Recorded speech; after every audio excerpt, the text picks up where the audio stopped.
اللهم صل وسلم على سيدنا محمد وعلى اله وصحبه اجمعين. حبايبي، اخباركم ايه؟ يا رب تكونوا بخير.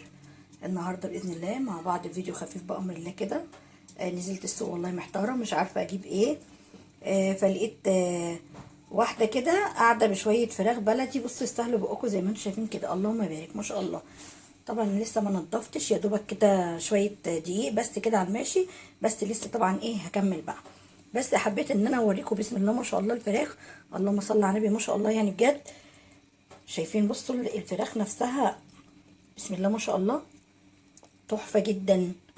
دي يا بنات الفراخ البلدي اللي هي الحر، مش الفراخ البلدي اللي هي الاحمر، لا دي الحر اللي هي تربيه بيت.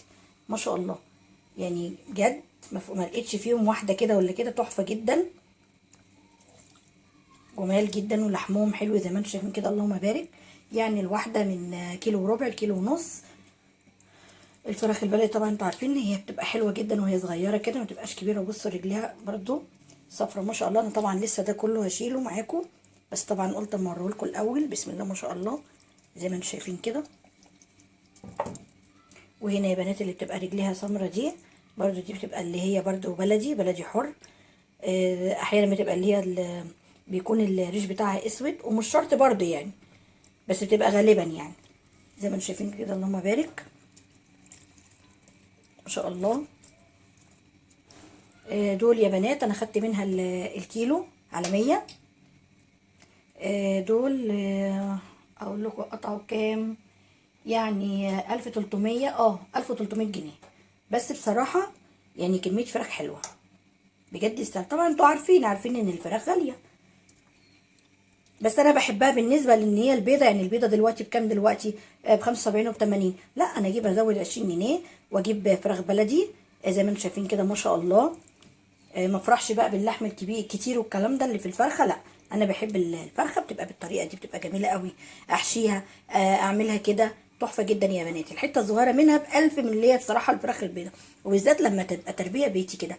انتوا شايفين بسم الله ما شاء الله اللي بتلمع ازاي؟ يعني حاجه كده بصوا، يعني خيال الخيال والله العظيم، تحفه جدا. يعني بصوا ما شاء الله، انا يا دوبك بس عملتها بشويه دقيق، ولسه ما كملتش الباقي. بس بسم الله ما شاء الله زي ما انتم شايفين كده، نظافه مفيهاش ريحه زفاره، وحلوه جدا، ولحمها جميل جدا. بصوا عايزه اوريكم كده من جوه ما شاء الله. بسم الله ما شاء الله حاجه كده خيال بصراحه ما شاء الله. برضه اوريكم. خلي بالكم يا بنات الفراخ البلدي بتحطيها ما شاء الله في الشوربه بتنفش معاكي، غير الفراخ البيضه بتكش معاكي. وهنا بقى زي ما انتم شايفين كده برضو الكبد والقوانص بتاعتها.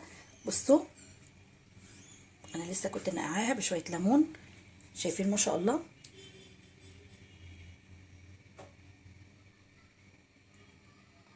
لسه طبعا ده كله هنضفه. انا يا دوبك بس كده قلت اوريكم قبل ما برضو اخلص بقى تنظيف والكلام ده. شايفين ما شاء الله الدهن، دهن اصفر جميل ما شاء الله عليها. بجد يا بنات والله العظيم يعني انا فرحانه جدا بيهم. بشتري الفراخ البلدي من الفرارجي، بس دي عشان تربيه بيتي بتبقى تحفه جدا. طبعا القلب يا حبايبي لازم بيتفتح كده، بيبقى فيه اوعيه دمويه من جوه، عروق، فلازم ان احنا ايه نعملها بالطريقه دي، لازم نفتحها.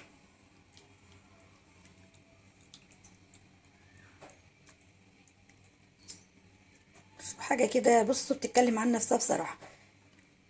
ما افرحش بالكبده الكبيره، لا ده الكبده بصوا عامله ازاي، جميله ازاي، صغننه وحلوه ازاي، وماسكه نفسها.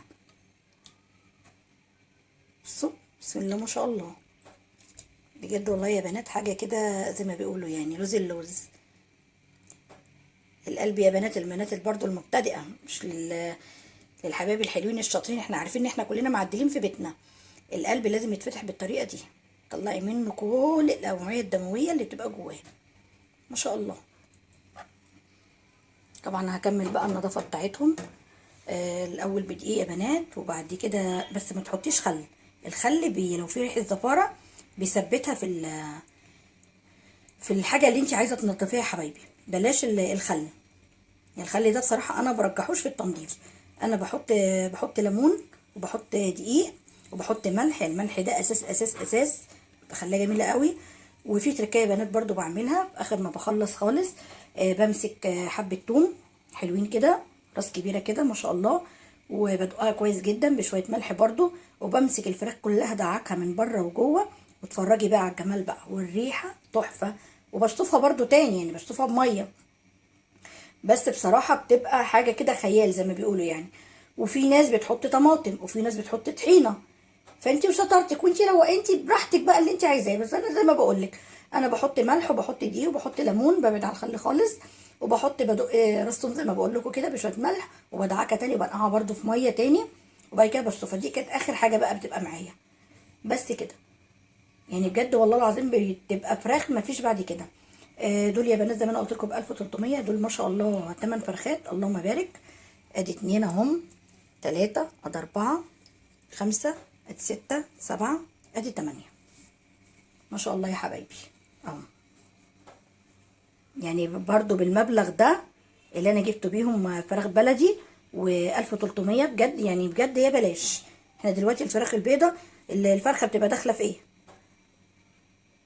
يعني 250 300، بتبقى بقت اللي هي الفرخة كمان العادية، مش اللي هي زي ما انت عايزاها مثلا كبيرة قوي زي زمان زي ما كنا بنجيب، لا بقت فرخة عادية الحمد لله. الغلو بقى على الناس كلها، بس بنتعايش يعني، هنعمل ايه؟ مش هناكل هناكل. وبالنسبه للحمه برضو ان هي برضو اهون شويه. يعني كيلو اللحمه بصوا دلوقتي بكام؟ يعني احنا عندنا هنا ب 200 320. يبقى اكتبوا لي بقى في التعليقات اللحمه وصلت عندكم قد ايه. ولسه كمان يعني احنا هنا في الارياف، يعني احنا مش في الارياف، في الاوراق بيبقى فيه لحمه اللي هي بتبقى الكبيره شويه، اللي هي الجاموسي. بتبقى زي النظام اللي هي بتبقى اسمها شباب يعني هنا، لحم شباب. فدي يا بنات بتبقى ب 250 و260.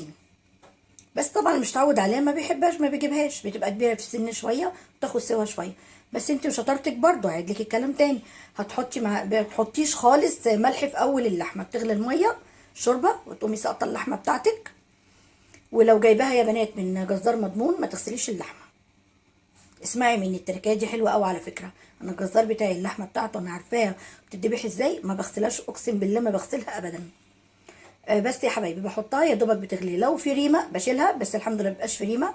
بحط من 3 نوايات ل5 نوايات، نوى البلح يا حبايبي، حطوه معلقه سكر، وما تعمليش اي حاجه تانية. يعني ما تحطيش اي حاجه تانية، يا دوبك تغلي غلوتين كده 3، وتقومي بقى مفصصه فصين توم، وتقومي حطاهم ونص قطايه او طماطميه، طماطميه كامله او نص طماطميه، وحطيها. وفي الاخر بقى تحطي الشوكه كده بتلاقيها دخلت في السوا، او حاطه الملح بتاعي وحاطه الفلفل بتاعي. بصوا بقى بتبقى شويه لحمه بصراحه بتاخدي شويه شوربه عليهم الكلام، ما بيبقاش فيه بقى يعني كلام تاني. هي بتبقى حاجات بسيطه يا بنات، التريكات برضو، يعني التريكات دي والحاجات البسيطه دي جدا للبنات المبتدئه، عشان ما حدش يخش في الكومنتات انتي الحاجات دي كلها عارفاها عارفينها بتقولي ايه وبتعملي ايه. لا طبعا الكلام ده كله يا حبايبي للبنات اللي هي المبتدئه. ريشه دي برضو كانت فرخه سمراء، الريش بتاعها اسمر زي ما انتم شايفين كده. بس بقى مش عايز اطول عليكم، يا رب الفيديو يكون خفيف عليكم. انا قلت برضو اديكم فكره، بدل ما نروح نجيب الفراخ البيضه برضو ما بتديش في الجسم قوي وغاليه، لا الفراخ البلدي حلوه والله يا بنات. ويعني يعني مش لازم تعملي اتنين، اعملي واحده يا ستي، احشيها بتبقى بالرز ما شاء الله. عايز تحشيها بالرز احشيها بالفريك، بتكبر معاكي وبتبقى جميله قوي. الفراخ دي يا بنات عشان دي شمرت، دي بلدي شمرت، بلدي حر من واحده يعني من البيوت، مش اللي هو المزارع والكلام ده الاحمر. بتزيد معاكي، بتحطيها في الشوربه اللهم بارك اللهم بارك بجد. يعني انا بجد الفراخ دي بحبها جدا وبحب اجيبها جدا. بتزيد معاكي في الشوربه ما شاء الله. يعني الورك بيبقى ورك، والصدر والله العظيم اقسم بالله فعلا من غير حشو بيبقى صدر. فجربوا كده وشوفوا. زي ما بقول لكم احنا طبعا ايه يعني، زي ما بيقولوا الغلا ده، فاي حد يعرف اي حاجه نعرف نتعايش وناكل ونشرب برضو في الظروف الحلوه دي، ان احنا ايه لازم نقول لبعضينا. بس يا بنات كده مش عايز اطول عليكم، ما شاء الله والله يعني بجد. بصوا انا برضه هوريكم حاجه، شايفين ما شاء الله. بصوا الدهن ده يا بنات الاصفر ده، بصوا مع ان الفراخ لسه صغيره يعني ما شاء الله. بصوا الدهن ده يعني ده دليل ان الفراخ دي بجد حلوه جدا.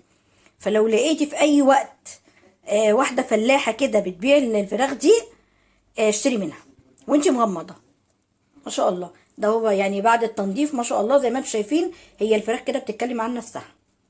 بس يا حبايبي، مع الف سلامه، فيديو جديد بامر الله باذن الله ان شاء الله. يلا باي باي يا حبايبي، مع السلامه.